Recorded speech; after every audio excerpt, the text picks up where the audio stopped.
Hello, Benjamin. Welcome to the live stream. I can't hear you at the moment. Give me just a second. Okay, can you hear me now?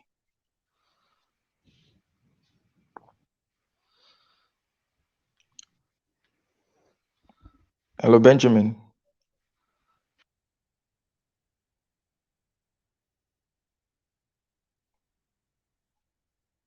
Hello,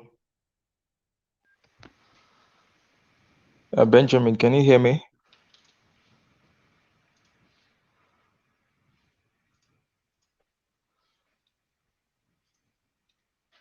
Hello, Benjamin.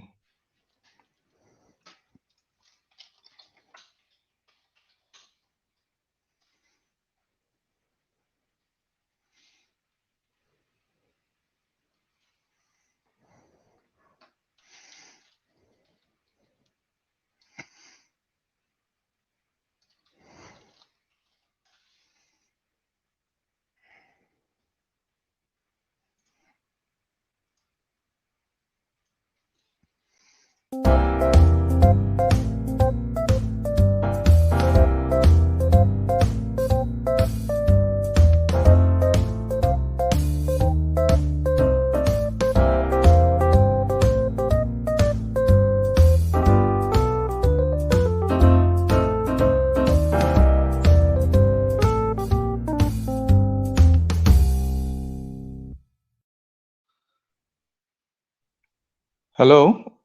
Please Hello. indicate if you can hear me. Yeah, can you hear me, Benjamin?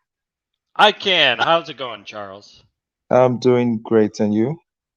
I'm doing wonderful, sir. I just got done with day 3 of my new job, and so it's been a busy couple days, but it's nice to be on here with you. So, how's it going at the new job? Oh, pretty great, pretty great. Just kind of getting the training wheels on first off. There's always a little bit of an adjustment period. Um, but I'm coming on with 3 other new people, and one of them will be the person who is going to be my boss, my direct reporting boss. So that'll be great. Kind of nice to get right off the bat. Kind of good good communication with them, and just nice to know them right off the bat. So Oh, that's good. Having a good working relationship with your boss is crucial to, having a good job satisfaction. So it's good you're starting yeah, off great with your boss. yeah. Thanks. How are you doing, Charles? I'm good. I'm doing all right. Uh, doing all right. So, welcome to the live stream today. Let me post the link. So, I'm waiting for Stanley. Stanley, please come onto the live stream. I was trying to add you, but there was some difficulties. So today we're talking about meritocracy and corruption and social values. What is the future of our social values? More specifically, concerned with the Western world, as it relates to this topic. As you know, this topic started in a Discord channel where we're talking about meritocracy, and there were disparate views on whether or not America specifically is a meritocracy, whether or not people's efforts and their talents is the most important determining factor to to their success, or whether or not some people have an edge that has nothing to do with their skills, that has nothing to do with their ability, and has nothing to do with their dedication or their talent or the hard work that they put into it. So if that is the basic premise, then how true is it? How true is it that America is a meritocracy, or that any other Western country is a meritocracy? Are we getting it wrong? Are we getting it right? So I want to explore um, this thought today with the both of you. I'm believing that Stanley can hop in at any time. Chloe, you can come into. So let's have a much more robust discussion. Stanley, I want you to come in because I think you have your position will be juxtaposed against Benjamin's. But so let's just go into the conversation. And Ben, I want you to open. What do you understand by by meritocracy? What's your definition of meritocracy? Just lay out a basic framework for your ideas as it relates to meritocracy. So go. Perfect. Yeah, that sounds great. So right off the bat, I am going to go ahead and provide that definition and also the definition for merit, just so that we have the common parlance kind of sorted out. I'm actually going to start with merit.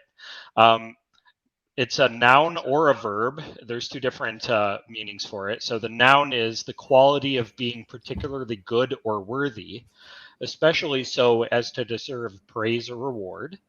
And the verb to merit something would be to deserve or to be worthy of something, especially reward, punishment, or attention. Um, and so a meritocracy is a government or a holding of power by people selected on the basis of their ability. However, I have gone so far as to provide a slightly more specific, for me, meritocracy means something slightly more specific, and I would call it a socially organized hierarchy based on competence, trustworthiness, reliability, and transparency, which rewards meritorious individuals with greater responsibility and social recognition. Just a note here that true meritocracy does not select for fitness based on other attributes like race, religion, or etc. within the competence hierarchy. And so, if we find, as we will, I'm sure, find in our conversation, that there are other things that are being judged, other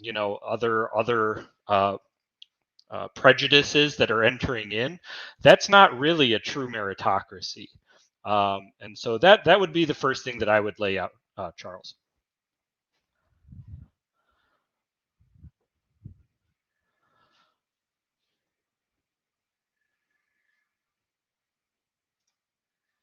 Charles, can you hear me?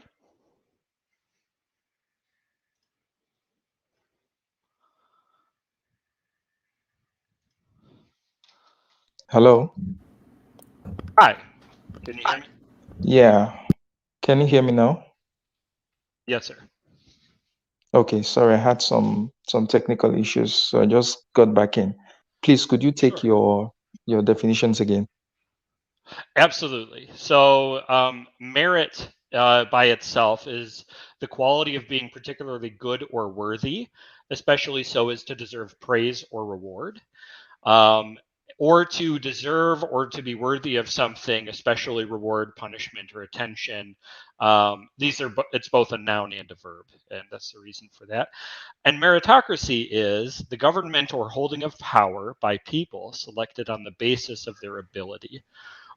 In my opinion, a slightly more specific version of this, which I prefer, is a socially organized hierarchy based on competence, trustworthiness, reliability, and transparency, which rewards meritorious individuals with greater responsibility and social recognition.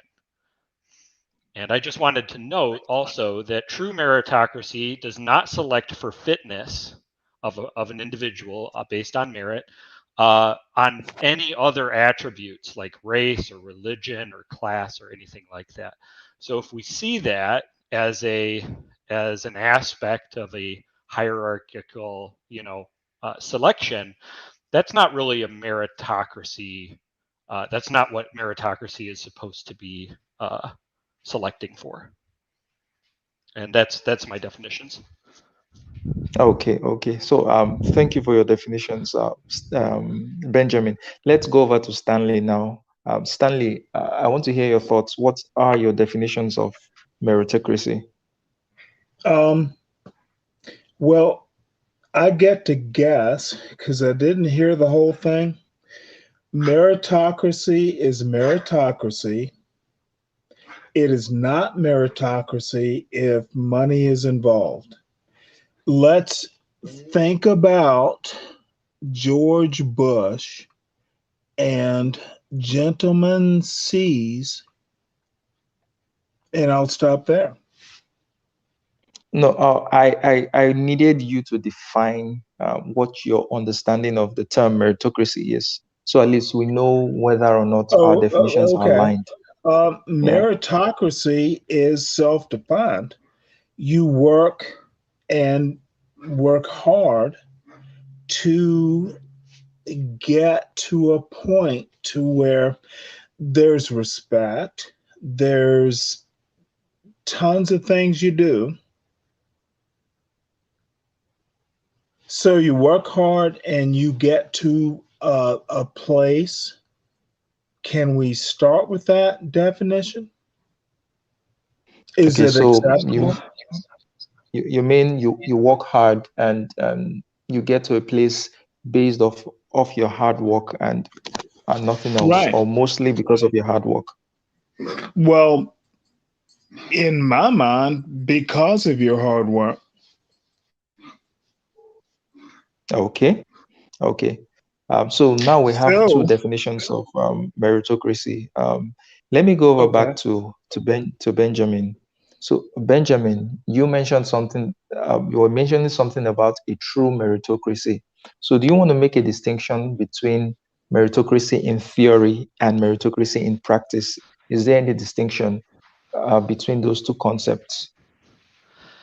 I think that you definitely find some areas in which a true meritocracy splits off from what we have in America, and also I'll just say, not to make this USA centric, I think that's true of the world in general. I don't think that a true meritocracy exists unless you try and think of it in like a Darwinian sense, in terms of like the rule of the jungle. Um, and maybe you could make an argument for, if you're the 1,000-pound gorilla in the jungle, and is that a merit thing, or is that just a power thing? So there's some things to think about there. But when I talk about a true meritocracy, it's something that comes at the intersection of socially organized hierarchies that emerge of their own, based off of essentially people electing others based on their competence, and based on their trustworthiness and their reliability and their ability to be transparent with these things. And ultimately, if these people perform well in leadership roles, then they are likely to continue to receive more responsibility, and also a lot of social recognition, as well as the benefits that come from being towards the top of a social hierarchy, which oftentimes is a material benefit as well. Does that answer your question? It does. So, in essence, what you said was that there is really no true meritocracy. That you don't have a meritocratic system that is 100% meritocratic. That there are other factors that may contribute to outcomes. Am I getting right? Absolutely. For example, America isn't a pure meritocracy because democracy is a part of the way that we elect our people, right? Now, ideally, merit should play a factor in why people get elected, but you and I think everyone knows that's not a rule. That's definitely not true. There are other inputs. So Yeah. Okay. So, Chloe, I'll get to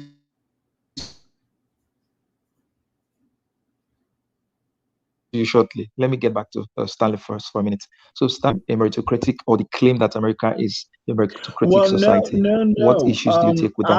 with that statement? Chloe seemed to. I would love. Can we, Charles? Can Chloe please and Ben too talk more? And Kevin is here. Yeah, I yeah, they're would going to talk. They're love. going to talk. I hope so. So, Please, before Chloe hasn't before before talked that I've no, heard. before they come in, I want you to respond to my question. what are your critique of the claim that America is a meritocratic society? Is work hard? I think I said work hard and get results. Is that part of a meritocracy? You are And the one answering the question. So I'm sorry, what?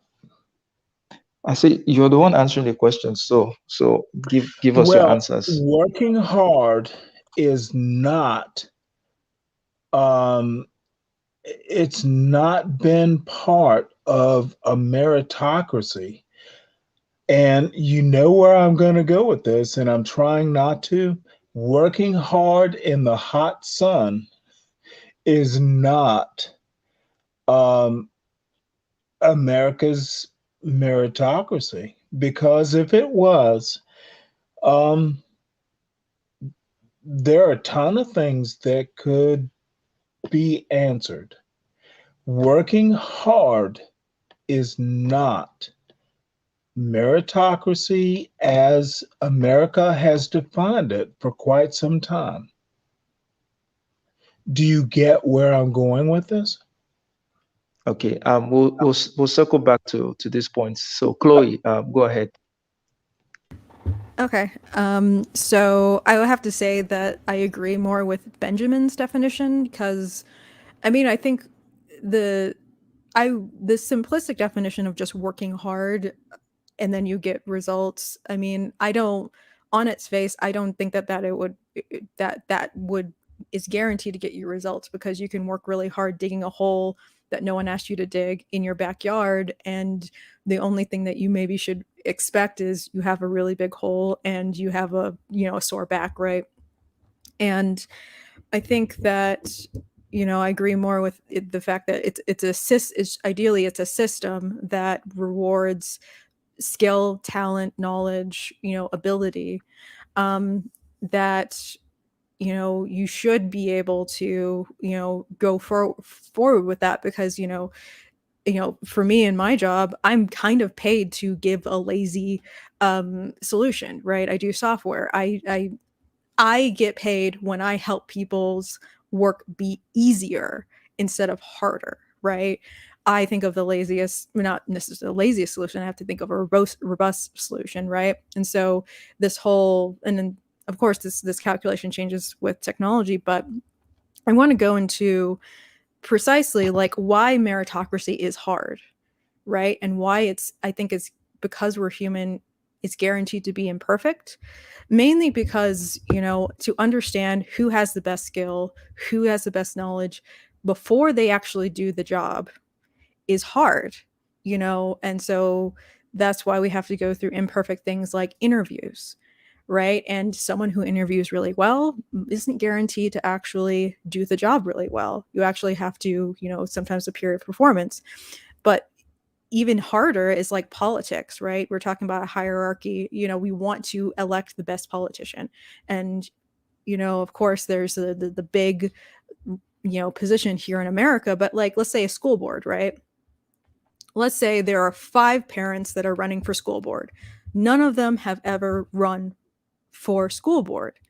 How are you going to pick the best person that is going to be on that school board and, help improve the education system in that district? You don't know. It's an unknown. You don't have enough information. And if all these parents have like, okay, one's an engineer, another is a stay-at-home mom, another person is a pharmaceutical sales rep, they all definitely probably have skills in their own industry, but how well does that translate? And then I think that's how, in terms of politics, we get into kind of a popularity contest. And then also that's how we kind of get into a little bit of like a person who had an incumbent, right? You at least have data on the incumbent. So it's like, okay, we know how well this person actually has experience in this political position. And then we have a new person who's never done anything else before. We don't have any data on this person. How do you rate those two? So I think that's what makes meritocracy hard, purely just for humans in general. And I think that is guaranteed to be hard in imperfect in America itself. All right. Thank you, Chloe. So Kevin B. Black, let's hear your thoughts. Majority of what has been said so far, I tend to agree with. I think I'm pretty okay with Benjamin's definition, and I really don't have a point of contention thus far. So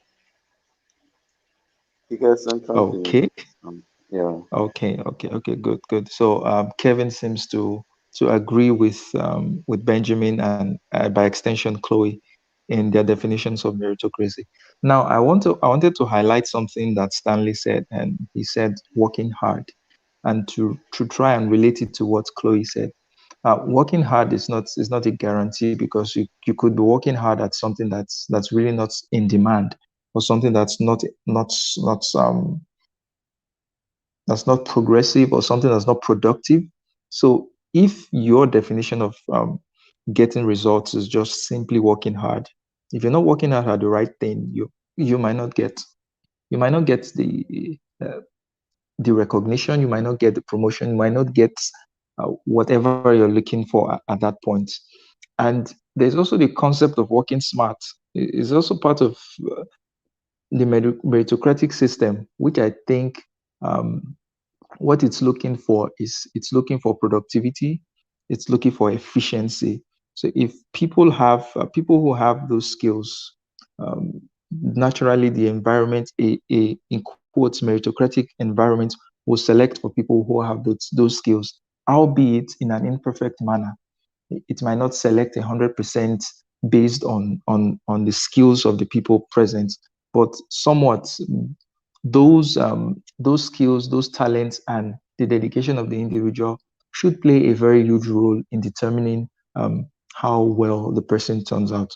So my next question, which will start with Benjamin, is: if you say America, or we do not have a truly meritocratic system in the world anywhere, if you want to put it in terms of percentages, what percentage would you attribute to a person's talents and efforts um, in terms of their outcome in life, if you want to put it in percentages? Wow, that's a really great question, but I'm gonna have to tell you that you know, I guess my view on it is that this is one of those things that is one of the indefinable kind of intangibles of life. I was listening to a person today relating a story about when he was 4 years old. He lived in Vietnam. He got on a boat when he was 4.5 or 5 years old. Went through this horrendous, traumatizing experience trying to get to somewhere outside of Vietnam. Ultimately, ended up in America. Didn't speak the language. Was put into a foster care system with a family that really just did not give him the same amount of love that they showed their own children, and straight up asked him to move out as soon as he turned 18. And when the money dried up from the from all of the social, I can't remember what they call it, but the foster care funds. um, and he relates this story, and basically the thing that he said is just like, look, I didn't have much of a choice. I just had to kind of choose to keep going. I had to choose to um, I had to choose to keep going.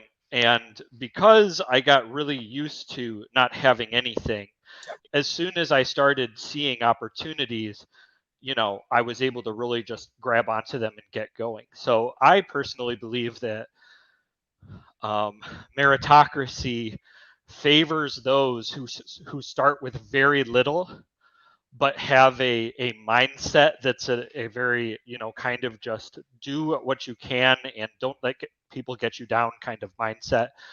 And so I think that that's why meritocracy works. I think that meritocracy starts to fall apart when uh, when people do not have that mindset, are are basically too busy feeling sorry for themselves.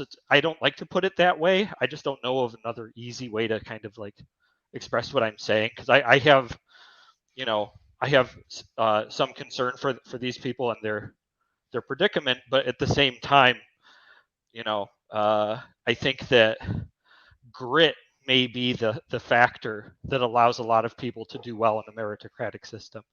I'm sorry, I think I might have rabbit trailed a little bit on you. All right, that's okay. So Stanley, do you want to respond to any of the things said so far? Was it cogent? Yeah. Okay, then Ben, can you actually put it into about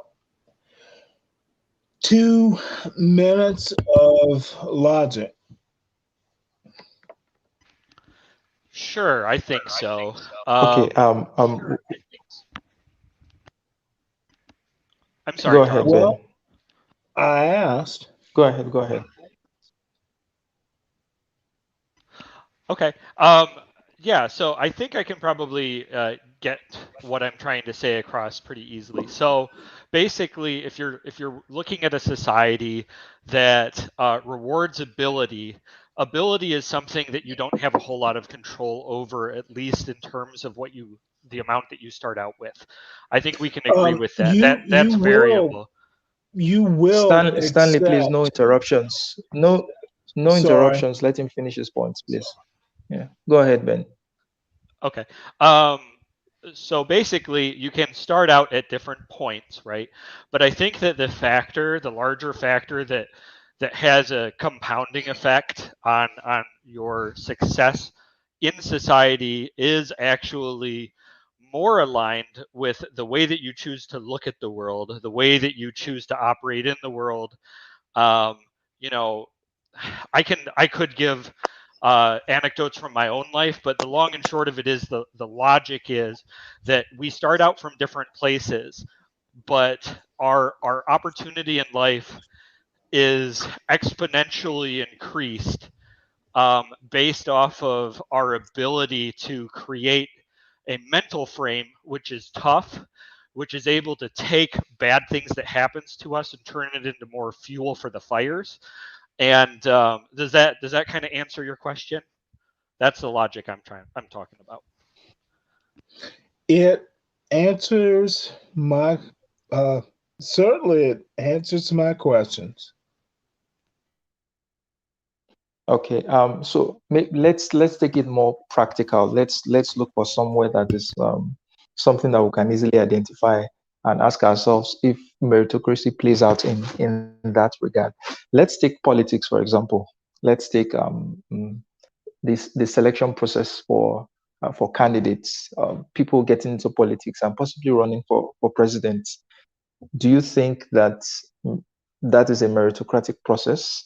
And if that's a meritocratic process, what proportion of people who turn out to become candidates or eventually presidents, what proportion of it was due to their talent, to their skills, to their dedication, and to their hard work, as compared to Um, probably social class, as compared to money, as mhm. compared to political connections and all that? I do think that So politics is a Chloe, word. Uh-huh. okay, go on, Kevin. Go on, Kevin. Let Kevin finish. Go on. Now, I was just saying that I do think that politics is a worse form of meritocracy because we have known, based on studies of the study, that how heavily money does correlate with the outcome of an election series. That the more money a candidate generally spend, the more likely that candidate is to win that election. So I don't think if we want to look at meritocracy, politics is the right place to look because I do think when it comes down to especially our society is run now with the social media thing, it does take money and wealth and those forms, and I think those stuff are very anti to a certain extent meritocracy, and that's what that's in essence, in my opinion, what politics does. Presents a facade.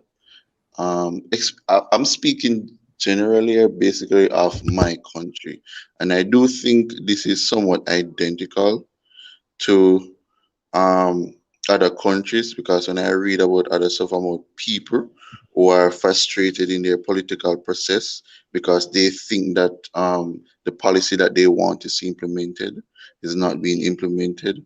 So I do think when it comes on to politics, that is just definitely the worst form of meritocracy. Charles, can Yeah. Chloe respond? Um, Yeah, yeah. sure. Chloe, go ahead.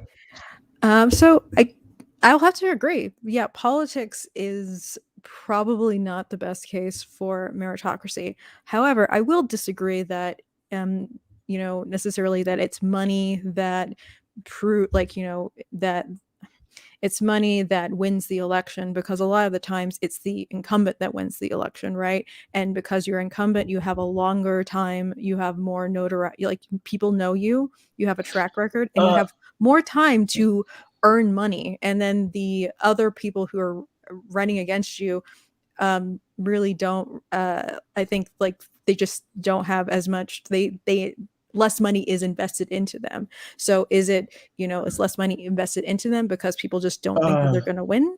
Or but I'm going by Freakonomics, the study that they've done, but I do agree that in terms of politics, it still is not really a meritocracy. People like to go with the devil that you know, and people who well, sound good and people who make people feel good, because the general citizen, like the criteria for an individual citizen as to which politician they like, or which one they're going to say, hey, this person is great, is going to be different. There is no one standard for if this politician is good or not.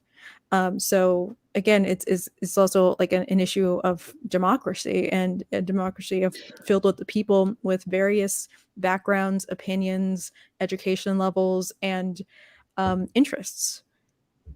so may I speak So now? yeah, go ahead. Freakonomics is 20 years old. Freakonomics is not how you look at stuff. Uh, I'm going the by, they have the a current master podcast. of Freakonomics is Freak, and I'll stop there. But I may say something else. Kevin has more to say. Okay, so I have a follow-up question for Chloe. Now you mentioned something about people who maybe people who are liked more, people who can convince more, people who can spend more, usually get elected and all that. Don't you think that it takes a particular kind of skill to be able to raise funds, to be able to speak the language that people want to hear, to be able to generates the kind of excitement that will get you elected, whether or not your policies are going to be terrific later on, or they're going to be good or terrible. But in that sphere, in that arena where you are competing for this spot, don't you think that That would be the man demagoguery, in who my eventually opinion. wins has been able to Sure. has been able to sell himself better? True, but the unfortunate thing is people are conflating, I hope this guy is going to do Kev, well, with that they actually do well. It's a I think it's a quality that, it's the best thing that people can go off of, but they're if it's just a popularity contest, and if it's just basically like a beauty pageant, right? We're electing the public face of our city. We're electing the public face of our country, but then there are people who which actually do real country? work. I'm just saying, and in general, right? Um, is if it was just that, if these people This were is just data. figureheads, what Stanley, um Stanley, please, no, I'm no, no unsure what you're talking interruptions, about, please. Stanley, because I'm not talking about the Freakonomics thing right now. Um, I'm just saying in general, like, so Charles's point is that isn't that a skill, and isn't it merit that this person was considered likable Oh my enough to be goodness. elected, right?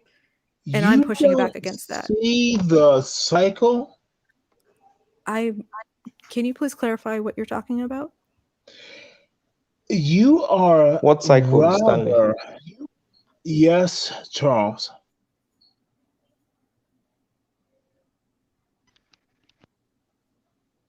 Okay, let's move on to another maybe another train of thought. Let's look at sports. I think Benjamin mentioned something about let's look at sports in terms of Yeah, meritocracy. right. I think Mhm. in that regard, I believe that the talent clearly shows, and it's not easy to hide where the talent and the hard work and the dedication comes in. So, in terms of sports, can we say that the success of individuals who participate in sporting activities is tied more closely to their talent and to their dedication, to their hard work, and in that sense, it is meritocratic. I want Kevin to answer that first. Yeah, in that sense, it would be more the meritocratic. I would agree that, of course, by definition, sports would be the most meritocratic system that we have. No doubt, in my opinion. But I do think money does plays a lot in sport, and I do think sometimes sport is not about training, as people would like to put it. I don't think everybody can become a LeBron James. It's a sad truth, but I don't think that is possible. But I have to concede that sports by far is the most meritocratic entity we have. But where I wanted to take the discussion though is what I wanted us to do was just to compare certain system that claims to be based on meritocratic based on each other. For I think I was watching at one point, I think a while now, a Glenn Larry segment that is entitled "The Meritocratic Trap." I think he had a German Professor on, and they was discussing the system of America versus the German system, and why the German system tend to produce better outcomes when it comes on to certain things. So that's where I would prefer the conversation to go, because I think that will provide us a better example of what meritocracy really is. But Okay, I rest my so can you lay that out better for us? Can you lay out this area that you want this conversation to go? What is the case. German system like, and what is the Okay, so American system like? it was exact, and anybody can go watch it. I think the segment is named "The Meritocracy Trap." Um, so I think he was focusing on two issues: the health system and the legal system, and why in Germany and country like Germany and some of the Nordic country, why they do tend to have better outcomes when it come on to health system. Because what meritocracy does, and I think how it has been defined to a certain extent has been misdefined, where it's hyper individualistic. And I think that's where the fault lie. Because when you look on country that tend to, one, provide better education system, provide better healthcare system, provide just a better social safety net, they tend to have, one, as a metrics that we use to measure meritocracy is democracy. I think country that does those stuff tend to have more people voting in elections, and they have higher labor participation rate. So, for example, I was listening to a discussion one time, and there people were saying that, hey, why do a person in America have to go to Canada to get certain medication, such as insulin, where in Canada, certain medication is 10 times cheaper than that of in America. So while the richer people in America, no, while the richer people in Canada will go to America to get certain, because the healthcare system in America tend to select for class where if you have a higher socioeconomic status, you tend to get the healthcare system works better for you. So while it may work for richer people, why does a system that is heavily subsidized tend to generally favor people who have more socioeconomic status? And I think those, in my opinion, are better metrics to measure what a meritocracy is. Is how do we let some class, certain health, certain education not be a factor in the selection of this process? And I do think um, those stuff are not dependent on us individually. And I think there was something that Benjamin said that I do take a little issue with, when you talk about having the right mindset and whatever. I do think that having the right mindset and the framework to go about certain stuff is important. But I tend not to go agree with him fully, because I do think sometimes the system that has been in place, or the system that can be in place, increases idea of us making a better choice when it comes about us choosing or climbing up the socioeconomic ladder.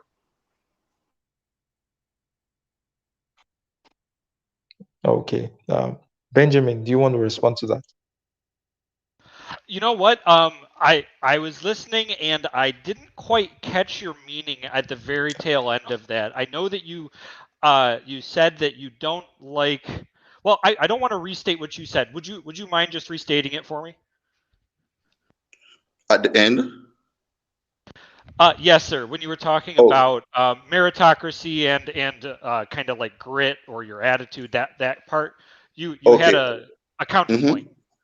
Okay, so you were saying that to a large extent, I think it was early on in the discussion where you said that the one of the best ways is having the right mindset and how we go about doing stuff. But my issue with that claim is that my understanding of meritocracy is, and the problem that I have with certain American meritocracy is, it's how individualistic it is. And I tend to not agree with that individual aspect of meritocracy, because I do think when it comes down to providing certain outcomes in our society, the system that has been in place in our society, and we can look at other countries, specifically Canada and Germany, who, when it comes on to healthcare and their legal system, does provide better outcome. We can look at those countries and the system that they have in place, and why those countries provide or produce better outcomes when it comes on to the socio-economic ladder. Do you get Okay. what I'm saying now? I believe I do, sir, and I tend to agree with you actually.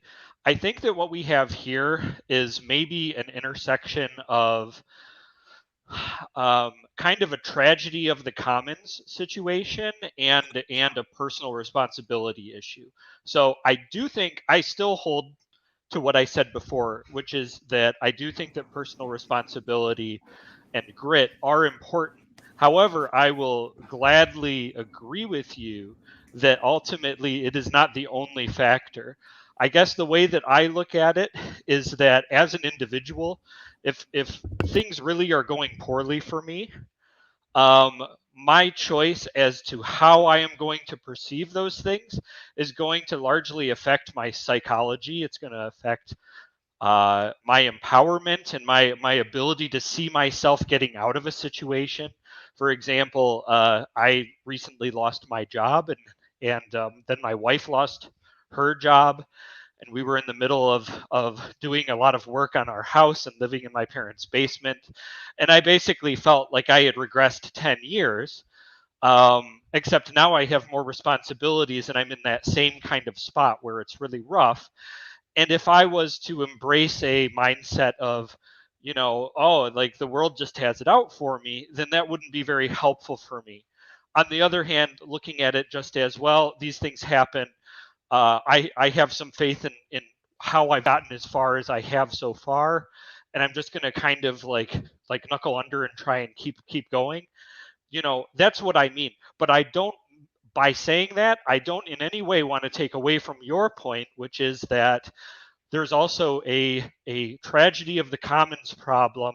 There's an issue of social necessity of us being able to, for example, take better care of one another. and I think that's really important. So does that make sense? Does that jive with you, Kevin? Oh yeah, man. I 100% agree with what you said. I do not want anyone to take away that hey, we should just relax in the system that we have been placed in and not work. I am have the mindset, as what Benjamin just laid out, that we should exhaust all our given options, but we should also recognize that this is just it's not always about yourself. Yeah, that was my simple point. But I do agree with you, Benjamin. Perfect. Thank you, sir. All right. So, Chloe, jump in. Okay. Yeah, I definitely do agree with both kind of aspects, and I'm gonna like actually take a kind of a weird track, because there's a favorite quote that I have, that I read when I was in high school that kind of really did affect my mindset about how I go forward, and hopefully it'll be related to Kevin's point and then also Benjamin's point. And so it's a quote from Sylvia Plath's The Bell Jar. A very heavy figure, I know, but here's the quote, right? I saw my life branching out before me like a green fig tree in the story. From the tip of every branch, like a fat purple fig, a wonderful future beckoned and winked. One fig was a husband and a happy home and children. Another fig was a famous poet, and another fig was a brilliant professor, and another fig was Iggy, an amazing editor, and another fig was Europe and Africa and South America, and another fig was Constantine and Socrates and Attila and a pack of other lovers with queer names and offbeat professions, and another fig was an Olympic lady crew champion, and beyond and above these figs were many more figs I couldn't quite make out. I saw myself sitting at the crotch of this fig tree, starving to death just because I couldn't make up my mind which fig I would choose. I wanted each and every one of them, but by choosing one meant losing all of the rest. And as I sat there, unable to decide, the figs began to wrinkle and go black, and one by one, they plopped to the ground at my feet. So, this was very formative when I was young. I mean, yeah, Sylvia Plath didn't have a happy ending, but it definitely formed my mindset about I have a lot of opportunities. There are opportunities out there, and where I sit, I might be closer to some opportunities than others, but if I go out there and I pursue one of these opportunities, if I put the effort into it, it's very likely that I can get it, right? But because of the orientation of the tree, because of the environment that I'm in, I can't get all of the figs, right? And so going to your point, Kevin, in America, we do have a lot of opportunity, but we have more limitations as to which successes we can get. We can't get probably as many figs at once as maybe in Germany, right? So it is about effort that you have to pursue these things. But it is true that in the environment that we're in, especially in America, with, yes, a broken healthcare system and other broken systems, we are limited in our energy as to what outcomes we are going to try to maximize, but we cannot maximize as many opportunities as we would like, maybe so in other countries. Yeah, I wouldn't disagree with you on that, but I would ask the question, or the question that I think would necessarily follow that one was, why do you think there are certain opportunity there that people are not taking advantage of, but why do you think is a reason for that lack of taking advantage of? I think that is a fundamental question that should be asked. I agree. Sorry. Okay. Yeah, I think sometimes it is ignorance, right? Sometimes it's people can be socialized not to know how to take certain opportunities or how to do certain things. And I knew someone who basically they didn't know what to do at a bank. So imagine how many opportunities they missed by not feeling comfortable enough walking into a bank. you know um and I think that it is partially about background, maybe the education system. Did you have a good school system? So like Did you have a good teacher that maybe supplemented what your parents maybe didn't know?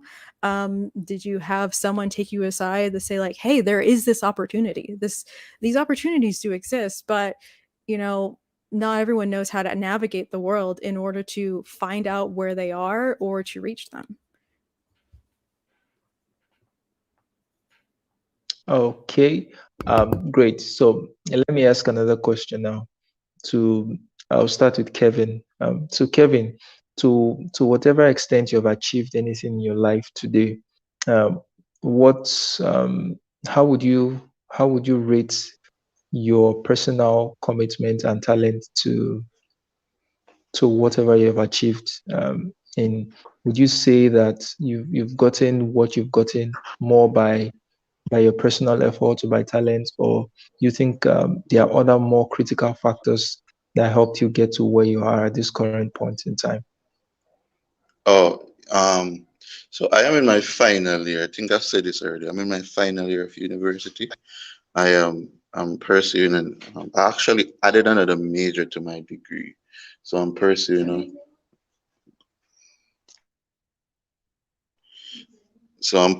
a degree in mathematics of finance and a degree in economics. So I do think that when it comes on to me being where I'm at, I do think I study a lot. I do make a lot of sacrifices. And one of my motivating factors, taking care of my mommy. When my mom is reach a stage where she cannot take care of herself, given the sacrifices that she have made for me. Um, but so yes, as I've said earlier on, that this it's all come down to us maximizing or exhausting the given options we have.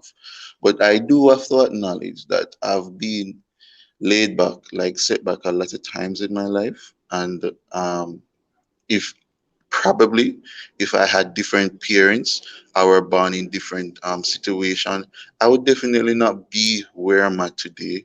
And I'm grateful that I wasn't born in certain situation because I'm sure that there are certain outcomes that are associated with certain decisions. So I would have to put a lot of the credit on myself that where I'm at today is because I have worked hard and I've made a lot of sacrifices. But I have to also acknowledge that stuff would have been different if the situation I was placed in was different. Okay, so but in essence, you were rewarded for your efforts and your commercial talents. No, because my parents work hard. My parents were strong parents, and they were able to work hard and send me to university. I do not think a lot of students or a lot of children have that luxury. A lot of students, one of the things I'm grateful for is that when I leave university this year, I will have zero debt. My all my tuition was paid off. And one of the most complaint that students have in Jamaica is how expensive it is to collect or use a loan from the student bureau loan. A lot of students, when they graduate from university, they are in debt and they cannot repay it. So those are a lot of disincentivizing factor that prevent a lot of students from going to university. The cost very expensive, and one of the thing too is that not everyone see the value of education. I was My father was someone who likes to read. I growing up around a lot of books that I read, and therefore I start to fall in love with learning and self-actualization. But I also have to acknowledge that a lot of people don't have those luxury. And I'm sure probably if I was born in a different home where my mother had to go out and didn't get any time to spend with me, I wasn't born around so much books, so I don't get a chance to read. My mindset have been completely different. That's a possibility that I'm also willing to conceive. Yeah, I agree with that. But my question is, your mindset was formed by your growing up, and the point I'm driving at is for specific actions that you took Was there a reward for it? Say, for Yeah, example, yeah. you love reading somewhat. It has improved your intellectual capacity. Was there Mhm. an associated reward for that, for the fact that you loved reading? But that is my point, Charles, that yes, this is the outcome we are at today. I love reading, but I think the necessary question that need to be asked then is, why do I love reading? And I think when we ask that why question, we see a lot more factors that needs to be examined. Is I have a family that is very intact. My father has been married before I was born. And so, therefore, I know that when families stick together, especially when couples stick together, they tend to provide or foster better children. And that is the why question that, hey, my mother and my father stay together. And therefore, that is associated with better outcomes that I have in my life. So while I am at this point and I like where I'm at, I have to also ask the why question. And if I want to share this mentality with a lot of people, I have to address the why question. Why do I like reading? Okay, it's also very possible for you to have grown up in this environment and still not like reading. Don't you think so? I agree 100%. The idea is not that we are gonna, and this is what the idea is not that we are gonna maximize our individual preferences. It's true that a person might have the best access to education and still come out adults or still come out not maximizing their opportunity. That's certainly a possibility. But we know for a fact that when it comes on to having better access to education and better access to healthcare, those are stuff that is very correlative and predictive of certain socioeconomic outcome that we have in today's society. So yes, I am willing to concede that we can have the best options and not take advantage of them. But that is not an argument or a case not to have the best options, because I think when it comes down to the majority of the time, these stuff are correlative with better outcomes in our society. All right, all right. So, Benjamin, similar question to you. So, to what extent do you attribute your current position to to your talent and to your dedication and to just what you put into what you're doing? My story is going to echo Kevin's to a large degree. I was born and raised in Michigan. My parents were relatively young parents. They grew up in rural Michigan. My father never got beyond a GED, which I believe he got by the skin of his teeth. He liked to skip school a lot. My mother did eventually go on to get some education. She got an associate's degree and worked as a typist for a while. Eventually, though, when they had me, by the time they had me, my dad was doing his own work. My mother was a homemaker. I was, because of my upbringing, the fact that I was homeschooled, the fact that I was raised in a very um, religious and kind of morality conscious home. The fact that I was never allowed to talk back to my mother or even skimp on the chores, all of those things really were fundamental in kind of making me who I would become.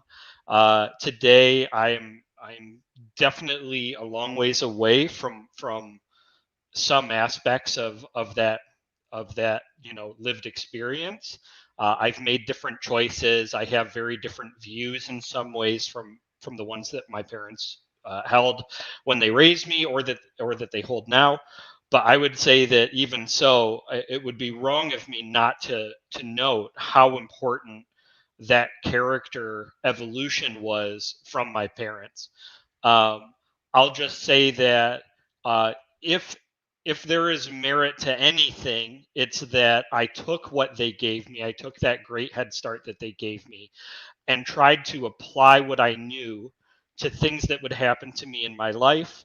I tend to think that you know I basically eventually got really into philosophy, largely due to the fact that my family was so religious. I wanted to sniff out what other things were out there, and because of that, I just got exposed to a lot of really like phenomenal ideas. Was able to sharpen my mind and come to a better understanding of kind of what's out there in the world. And I think that ultimately, yes, there was some hard work, but I got to tell you, like, it's the mentality more than it is the work in my view. Because there were some times during my life when I slacked off, where I didn't hold as strongly to those principles that were given to me, and it put me behind. But whenever I went back and kind of dusted off those old mores that they taught me and tried to reapply them, one of the things that I found was that a lot of the other people in my life, whether they were authority figures or other people, would appreciate those things about me. And so I started getting more opportunities, just based off of, I think, people seeing something in me that they liked. Um, so I hope that kind of answers your question. I do think that what I've done for myself, I think that some aspect of my own work has merit, but I want to agree with Kevin that I think that having that incubation time with all of those really great kind of you know things that your parents pass on to you is more than 80% of why I am where I am today, which is why it's so important to develop yourself. Because if you plan on having kids, you're the one who's tasked with passing all that on, and that's the real um, valuable legacy, not whatever money or valuables you leave to your children. So All right. So Chloe, same question to you. Um, yeah. So from what I can, from in terms of meritocracy, and I think it's about the delta, right? It's about in general, like from where you start, how far can you get? So if someone works the equivalent of, like really, really hard work, it's I don't think it necessarily means that it guarantees you that you are going to all become a CEO of a company, but from where you start, you can push yourself forward. So I guess talking about my background, right? Both of my parents are college educated. My mother, raised like, born in the 1950s in Louisiana. It's so she's so lucky that she survived, right? And she knew the only way, she's the first person in her family to go to college to get a degree. She went full ride scholarship, and it's interesting at the beginning, when she was first integrating into, like, the integrated schools, like they put her in the remedial class. They wanted to view her as intellectually deficient going in through school. But despite all of that, she tested, and she scored high enough to get a full ride scholarship. And for my father, he had an easier time. He didn't have to deal with integration. He loved schooling. He grew up loving science, from the great science teachers that pushed him in his school. And he learned from his my grandfather, who went to the World War II, learned a skill, um, you know worked really hard, became a construction foreman. And you could see, each generation, they invest all the hard work and effort to boost up the next generation, and then the next generation has to work hard themselves to see how far they can go, right? And so for me, obviously, both parents are college educated. My mother's a nurse, my father's an engineer, and that set me up really, really nice, right? I'm very, very privileged. I completely understand that. But once I left their home with everything that they instilled in me, education, a sense of responsibility, a sense of um, you know, delayed self gratification, I had to take it from there. and I invested in my studies, and I invested my time in things that were going to take me further, like I've learned from the generations before me. And um that's how I've continuously kind of have the drive to push forward, because that's what everyone before me has done. um and it definitely is about how people have set you up, the momentum that people have pushed behind you, how they have set you up in life. And but there is a certain point where you have to take it further, because I have seen the opposite of people who have taken all of the advantages their families have had, for granted. I had a friend who both parents have master degrees, they own their own property, everything like that, and she didn't finish her degree. She became kind of a deadbeat, and it's kind of going to stop there, right? And so, yes, the parents' background and what people push you into, but you still at a certain point, you have to take it the rest of the way. All right. Thank you, Chloe. Mr. Pillow is in the building. So, Mr. Pillow, I don't know how much of the conversation you've caught so far, or your understanding of what's going on. So, if you want me to just recap, fine. If you want to jump in right, well, go ahead. No, please recap. Please recap to catch me up to speed because I was at work. So please catch me up to speed a little bit. So basically, we were talking about meritocracy and corruption and social values, the future of our social values. So the basic premise is meritocracy, is it real, or are there other factors that determine other more important factors that determine the outcome of an individual? If we're looking at meritocracy, to what extent is your talent, your dedication, and your work, to what extent does it go into your current situation? To what extent does it contribute to your achievement as a person? So I've heard various opinions from all the guests here so far. So maybe you can just give us your own opinion on that. Yeah, I do believe in meritocracy. I believe meritocracy is the natural order of the world. Now, I know it's going to sound controversial. But I believe it's natural order of the world. But I think there's a meritocracy, but also meritocracy is limited. Is so much you're going to do with your ability, and I believe that everybody's ability is going to shine through in different environments. Like everybody adapts to their environment and does according to their environment the best they can according to that. So there is a meritocracy, but it's also culture, heritage, family, all those things, get go into play, and it's impossible to take away the it's impossible to negate the importance of social capital. Like the lady who was just speaking, Chloe, she was talking about what I would call social capital that she basically inherited from her family. Her mom being a nurse, her dad being an engineer. That's social capital. Not only is some values that she inherited, but she probably inherited some networks and some people knowing some people and this that, and the third that gave her an environment that shaped her upbringing in a certain way that gave her certain advantages for people who might not have been in with that type of family. So, is meritocracy a thing that's real? Yes, because everybody has their burden they have to live by. Everybody has the situation they have, and everybody's charged to make the most of what they're given. So in terms of that, yes, I think there's a meritocracy in making the most of what you're given. I mean, but I don't think it can be. I don't think everybody should look at the next person, measure themselves according to the next person. They should measure themselves according to the doing the best from what they have.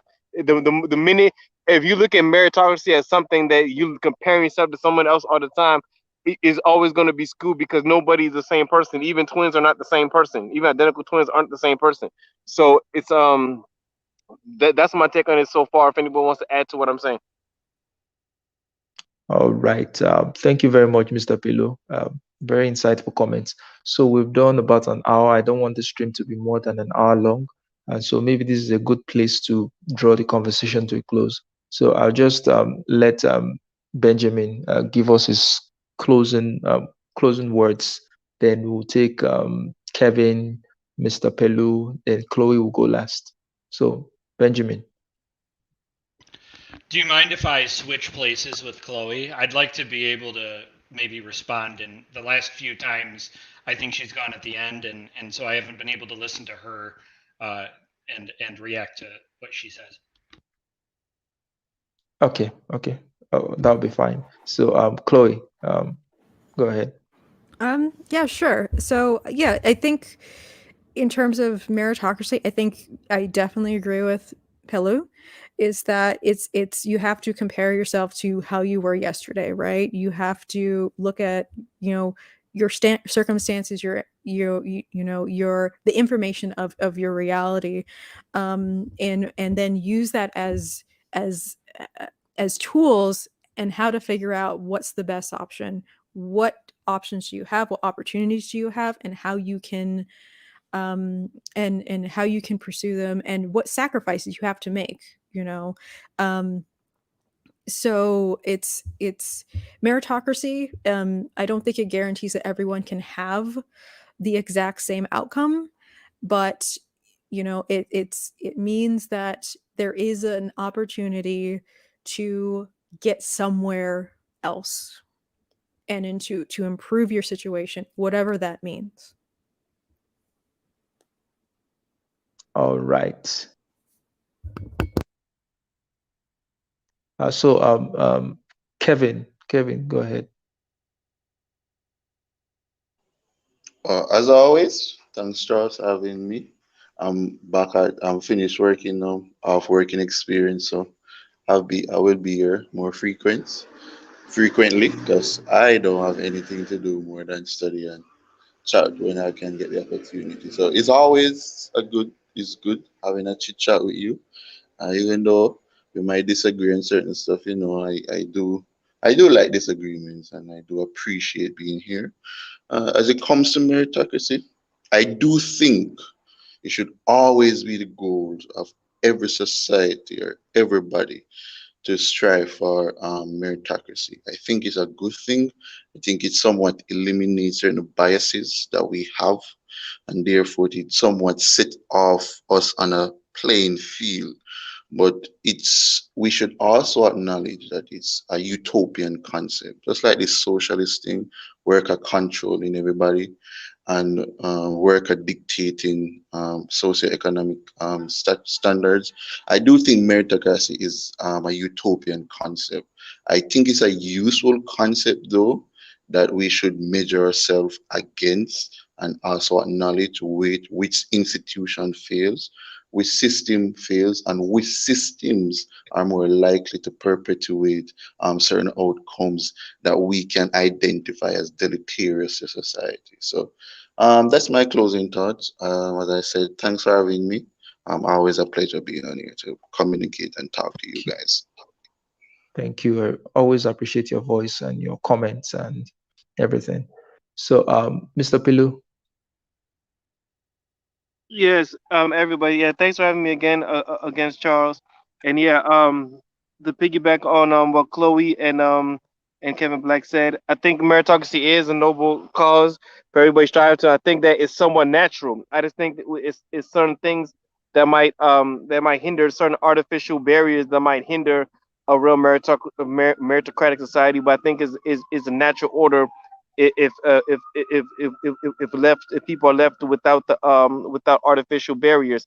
And what Chloe said rings true. Is like the best way to measure yourself instead of measure yourself against other person, measure yourself against where you were yesterday and where you want to be. I mean, if we look at the world that way, a lot of our issues will change because a lot of the way we look at things, class opportunities is almost like we look at other people as like covetousness or enviness and that's not always the best way to look because your destiny is your own. Everybody has their own lane. Of course, that's a philosophical thing, so it depends your philosophy of life. So I mean, that's a different argument. What's the philosophy of life? If people are destined this and a third, but I believe everybody has their own path, and your path isn't anybody else's path. So thanks for having me, and that's Would I say the downsides to having a truly meritocratic society where you feel that the most important things should be how well this person can contribute.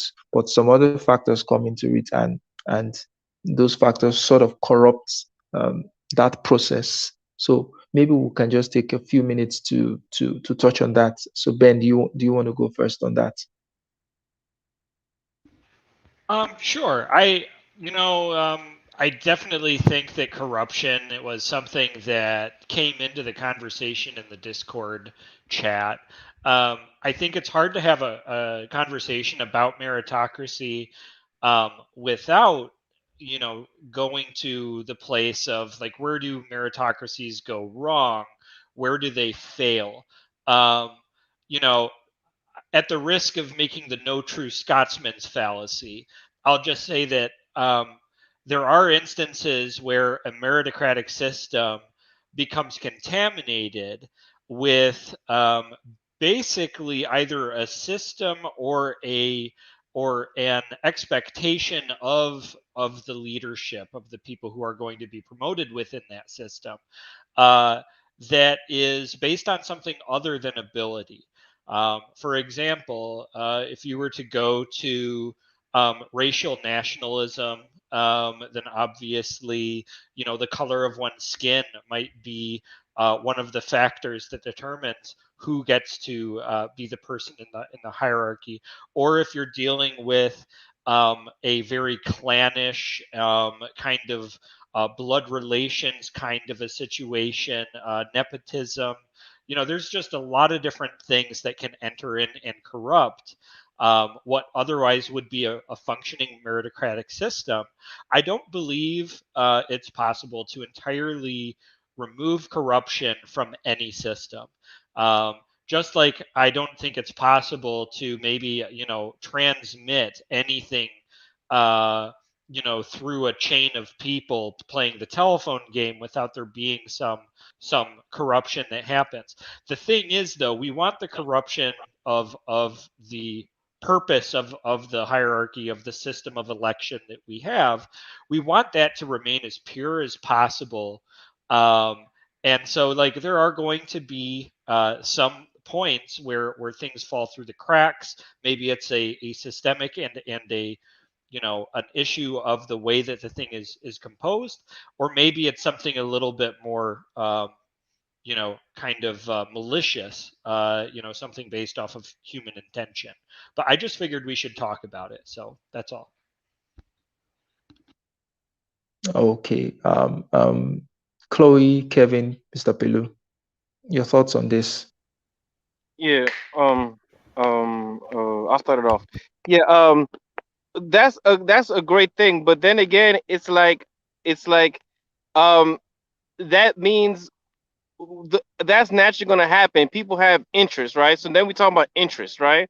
Now we have the issue of interest. So now what's the only thing that can stop interest? And that would be like law. So basically, the only real way to stop that is to have a law and have an order that stops the overwhelming force of interest. Now I know everybody says that, right? I know everybody says that. Oh, we have to have law and order. I know that's the common answer to that question, but is there any other real way to do it? Like, unless you want to have a time of education system that teaches people the value of fair play. If you have an education, because it's the thing about culture. Like, for example, in certain cultures, people like in America, right? People expect certain things to be a certain way. Like, if you go somewhere to expect the things not to be a certain price, or this expect to be, because people are used to being able to fight over things or sue people, or this and the third. So it's basically, is if you have a trustworthy legal system, is the only way to really counteract interest. You know what I'm saying? Now, how do we build trust between people? That's a huge question.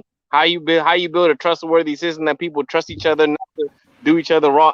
That's a huge question. But uh, uh, um um that's my comments on that so far. I mean, I think of some more stuff, but it's basically law and order. Law and order is the only counterweight to interest. Um, All right, Kevin. Chloe was gonna say something. Chloe, can go ahead. Oh yeah, actually, I was going to bring it back around when you were talking about Germany, right? That's another thing that Germany has is they have a high trust. They have a higher trust in their government, right? And it's obviously here in the United States, it's not that high. It's. I would. I haven't checked the numbers, but I'm guessing it's much lower than Germany or Norway or Sweden or anything like that. And I think that there has kind of been a loss in face of the checks and balances, by the way that people see politicians deal, cronyism, nepotism, um, and I think that yes, like definitely agreeing with Pelu, that there are always going to be special interests. Humans are always going to have motivations. There are always going to be people who seek to manipulate other people for their own ends or the ends of the special interest group that they're associated with. And the best thing that we can do is have checks and balances. But do we trust those checks and balances? It's one thing to have checks and balances and advisory boards and regulations and people checking in to make sure that everything is above water and transparent in process. But do we have that process here in the United States? I would say no.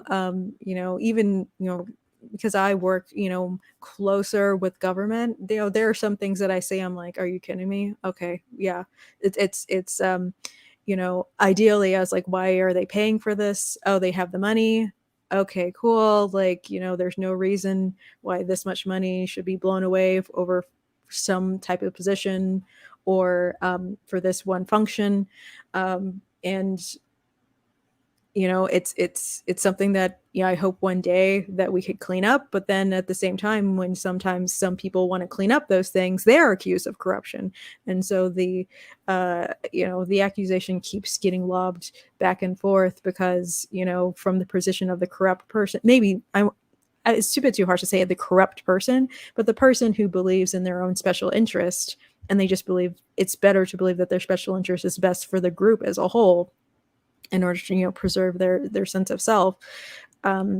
It's in their mind they're fighting for the right thing, but it's hard for people to see how they're really they're biased in that sense. So it's not even just inherently people are conscious of their own corruption. It's just people are just, it's very hard to see their own self-interest. When you said that a while ago, you remind me of this quote: "The way to hell is paved with good intention." I remember hearing that, and others always laugh anytime I remember it. But it's true. Like, we tend to always think that we are correct, we're doing the right thing, and therefore, especially when it comes down to the will of the people, like the people support us, therefore we are correct. But that's the issue with corruption, right? Like, you cannot boil down corruption or being corrupt to an individual. I cannot blame a person, right, who take advantage of a broken system. I cannot. Like, when a person is find out that those person hasn't paid tax or whatsoever, we have to say, if there was sufficient law there to encapsulate that specific area, therefore they probably have a less chance of breaking the law. So when it comes down to corruption, I tend not to look at it purely from an individualist perspective. I tend to look at it from a structural perspective. I do think that if there are certain institutions in place and if certain institutions are functional, corruption will definitely be minimized. All right. So, Ben, back to you. Okay. I agree with a lot of what I heard. You know, what Chloe and Mr. Pelu and Kevin have said about law and basically just jurisdiction and stuff like that. That's really important. I think that part of the shortcoming of that system is just that It's complicated. It has a lot of inputs. There's a lot of bureaucracy. There's also a lot of money involved. There's just so many different moving factors, variables in that, even with laws on the books, it's very difficult you know, to kind of keep things going. One thing that I was thinking about as you guys were talking was Jonathan Haidt, who is a psychologist, was talking once in a lecture about there was this iterative game that he would have his students play. I can't remember all of the circumstances of it, but basically each individual was given a certain amount of monopoly money essentially, and there were certain rules to it, and basically if you played along together and everybody put in the money that they had, then they would get that money back. But it started off with the rule being that everybody got to see everybody else put in their money, and so it stayed very consistent. There was everybody just put in their money and then took their money back. Then at some point the game changed, and somehow this was masked so that no one knew who was putting in how much money. And pretty soon they had a major free rider problem. There were a lot of people who were not pulling their weight. Um, and in the end, ultimately, what they did was they reinstituted basically having to show where the money was. And also, people could basically pay money to uh, to basically slap the hand of anyone who cheated. And I can't remember exactly how they had that set up, but as soon as that became a rule in the game, the gaming of the system to accumulate more money stopped almost immediately. So I think that there is a certain amount of transparency. I think is one of the other key things in addition to rules. Um, the more stuff is out in the light of day, the less I've always been partial to that one quote that says something about sunshine being the best disinfectant, essentially. I can't remember it exactly, but that's kind of that's the one thing I would add is just transparency is probably key. I totally agree Yeah, with I that. think I think I agree with that 100%. I've seen situations where people, uh, in fact, I think it's a human nature that people do things so long they can get away with it. People will do, they will break the law, they will do wrong things if they know they can get away with it. But once they see that there are going to be repercussions, those repercussions in itself is it's enough deterrent at times to stop most people from doing the wrong thing. It wouldn't stop everybody because some people are just psychopaths and no law is going to stop them in doing what they want to do anyway. But I do think that transparency is very, very key. And that is something that should be much more in the political sphere, in business, in so many areas where we would want to optimize for talent, for productivity and the best outcome. I think transparency is the way to go. It's what is going to make the system much more meritocratic because if so many things are hidden, then we would not know what is going on behind the scene. We would not know if money has passed hands. We would not know if nepotism is happening. We would not know if someone is considering someone for the job because of maybe they have familiar ties to that person or they belong to the same social network. So somehow we're cheated out of getting the best people in doing the job because there is no transparency in the whole system. So I wholly agree with that sentiment that transparency is one way to checkmate some of these excesses because having laws in the books is not just enough. These laws are still going to be implemented by people. And if these same people are corrupt or if these people know how to game the system, then they're going to do it. But if it's transparent where if we know that this person is failing at their duties and it's showing, people are more likely to be much more compliant. So let's just go one round, one more round comments before I end the conversation. Kevin, Mr. Pelu, you want to go? Okay, yeah. Yeah, so yeah, like again, that's a key factor. I think that might be the biggest factor, transparency, because the more people see, the more people can make decisions. It's almost like the better you inform, the better decisions you make, and that's always going to be the case. So transparency is a way of maximizing information. So when we maximize information, of course, we're gonna get a better society. If we and that always goes back to having and also it also goes back to having a civic education. Maybe that also was part of it. That was also could play into transparency or add to the benefit of transparency. Having some type of civic education, and I know that's why we even have public schools, especially in places like America, because it teaches how to be members of society. So I don't really have much more to say. Thanks for having me on. Thank you, Mr. Pelu. Kevin, Um, Thank you for having me, and thank you. That's all I have to say. all right. Thank you, Kevin. Chloe, Um, yeah, I think transparency is the best thing, and it's causing me to think of a kind of a more a prominent news story of because I'm in the kind of tech industry a little bit. I follow the whole Activision suing because being sued by California labor, the labor department, because a lot of sexual discrimination, sexual harassment, and all that kind of stuff. And the one thing that Activision started doing to basically try to hide the fact that how corrupt they were is they tried to ban employees from talking to each other about how much they get paid. So you can tell where people I think you can tell where corruption is kind of the highest when they obscure conversations. They try to silo conversations. There is no open discussion. When discussion is shut down, when people cannot be honest, um, I think that is when corruption thrives, and also meritocracy dies. right.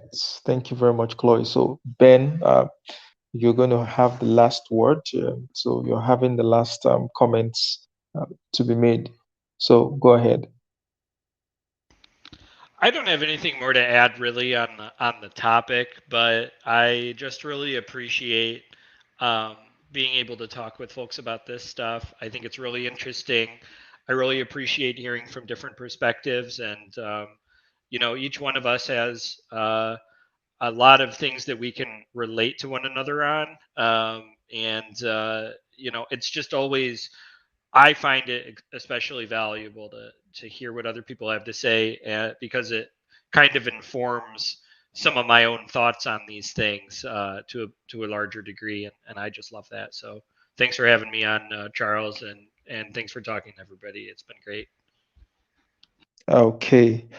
So before we go, let me just sort of put in my own thoughts on this. I think that meritocracy exists, but I don't think it's a perfect system.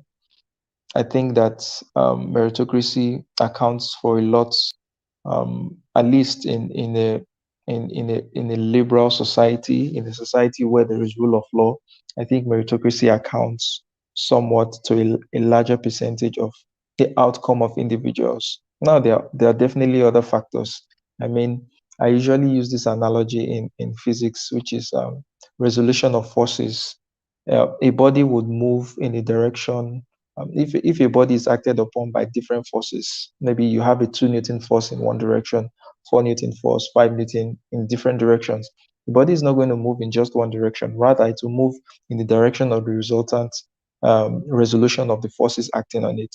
So maybe one of the forces might have a much more disproportionate impact on where the body goes because it's larger, but it's not going to be the only determining factor. So in that sense, I believe there are many factors that contributes to outcomes. But I think talents in that determination. Now, there's usually a statement in my country that says that beauty might get a woman into marriage, into her husband's house, but it's her character that is going to keep her there. So while nepotism or corruption might be able to get some people into certain places, when it becomes obvious that they are incompetent, it is almost certain that with time, either they're going to be kicked out of the system or they're going to be relegated to the background. So I believe that we should keep striving to, better a system that rewards talent, that rewards people's efforts, because it's an incentive for people to want to better themselves. It's an incentive for people to want to do better. If I know that my output, my genuine output is going to be rewarded, then I'm going to want to invest more into doing it.